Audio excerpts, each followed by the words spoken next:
कहते हैं कि मारने वाले से बचाने वाला बड़ा होता है। और हाल के दिनों में भारत और पाकिस्तान के बीच हुए टकराव में यह कहावत जैसे जीवंत हो उठी। जब एक देश पर खतरे की तलवार लटकती है तो लोग सिर्फ यह नहीं देखते कि उनके पास कितनी मिसाइलें हैं, बल्कि यह भी जानना चाहते हैं कि उनके सिर पर कोई सुरक्षा कवच है या नहीं। मिसाइलें और परमाणु बम आक्रामक हथियार हैं, लेकिन असली ताकत उस ढाल में होती है जो इन हमलों को नाकाम कर दे। और यही कारण है कि आज दुनिया के सबसे शानदार एयर डिफेंस सिस्टम्स को जानना बेहद जरूरी हो गया है।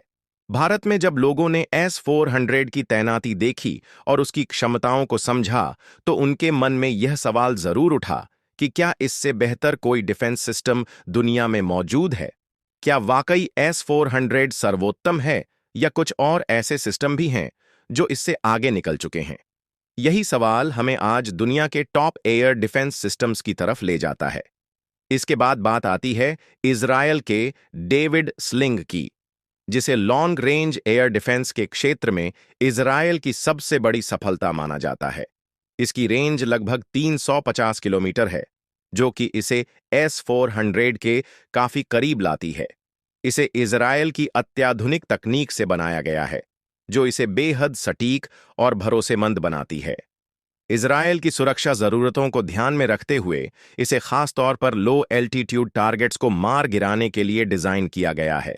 हालांकि ऊंचाई से आने वाले टारगेट्स को इंटरसेप्ट करने में इसे थोड़ी कठिनाई होती है, लेकिन फिर भी इजरायल के लिए यह परफेक्ट सिस्टम साबित हुआ है, क्योंकि ज्यादातर खतरे कम ऊंचाई से ही आते हैं।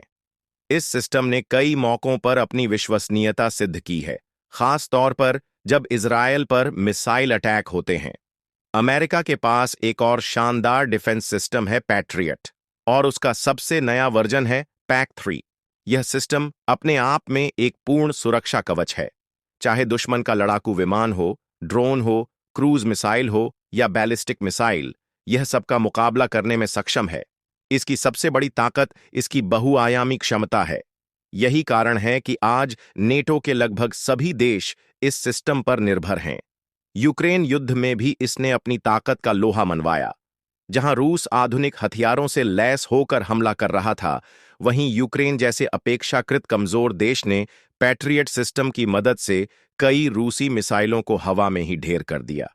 हालांकि इसकी रेंज लगभग 160 से 200 किलोमीटर के बीच है, जो कि S-400 से कम है। यदि इसकी रेंज बढ़ा दी जाए तो यह S-400 को टक्कर ही नहीं, बल्कि कई मामलों में पीछे छोड़ सकता है। अब बात आती है उस सिस्टम की जिस पर भारत ने अपना भरोसा जताया है, S-400 ट्रायम्फ। रूस द्वारा विकसित यह सिस्टम आज भारत के लिए एक सुरक्षा कवच बन चुका है। इसकी सबसे खास बात यह है कि यह बहुत ही जल्दी किसी भी लोकेशन पर तैनात किया जा सकता है और 5 मिनट के भीतर तैयार होकर फायरिंग के लिए तैयार हो जाता है। इसकी रेंज लगभग 400 किलोमीटर है और यह हर प्रकार के हवाई खतरे से निपट सकता है, चाहे वो फाइटर जेट्स हों, ड्रोन, क्रूज मिसाइल या फिर बैलिस्टिक मिसाइल। इतना ही नहीं, ICBM यानी इंटरकॉन्टिनेंटल बैलिस्टिक मिसाइलों को भी यह इंटरसेप्ट करने में सक्षम है। लेकिन इस सिस्टम की सबसे बड़ी कमजोरी इसका सही इस्तेमाल न कर पाना है। रूस यूक्रेन युद्ध इसका सबसे बड़ा उदाहरण है, जहां रूस ने दर्जनों S-400 तैनात किए, लेकिन सही ऑपरेशन न होने की वजह से उन्हें भारी नुकसान हुआ। वहीं भारत ने मात्र 3 S-400 सिस्टम्स की मदद से पूरा देश सुरक्षित कर लिया। इससे साफ होता है कि टेक्नोलॉजी से ज्यादा जरूरी होता है उसका सही उपयोग। एक बेहतरीन एयर डिफेंस सिस्टम भी तब तक बेकार है जब तक उसे सही ढंग से संचालित न किया जाए और इसे भविष्य की जरूरतों को ध्यान में रखकर बनाया गया है। इसकी रेंज लगभग 600 किलोमीटर है और यह न सिर्फ हाइपरसोनिक मिसाइलों को रोकने की क्षमता रखता है, बल्कि यह अंतरिक्ष में मौजूद सैटेलाइट्स को भी मार गिरा सकता है। एक दिलचस्प बात यह भी है कि रूस ने भारत को S-500 खरीदने या फिर मिलकर बनाने का ऑफर भी दिया है। अगर भारत इस दिशा में आगे बढ़ता है तो आने वाले समय में हम अपने खुद के विकसित S-500 सिस्टम देख सकते हैं, जो भारत की रक्षा प्रणाली को पूरी तरह से अजेय बना देगा।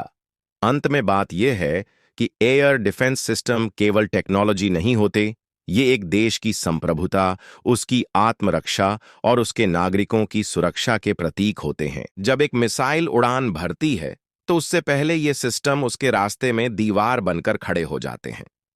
और यही दीवारें तय करती हैं कि कौन जीतेगा, विनाश या सुरक्षा। आपकी नज़र में कौन सा सिस्टम सबसे बेहतरीन है, ये आप खुद तय कीजिए। लेकिन इतना जरूर जान लीजिए कि जब तक हमारे पास ऐसे डिफेंस कवच हैं, तब तक कोई भी खतरा हमें सीधे छू नहीं सकता। आप अपनी राय हमें कमेंट के माध्यम से जरूर बताएं। इस वीडियो को एक लाइक करके चैनल को सब्सक्राइब जरूर कर लें। साथ ही बेल आइकॉन को ऑल पर क्लिक कर लें। तो दोस्तों, मिलते हैं अगले वीडियो में। तब तक के लिए जय हिंद, जय भारत।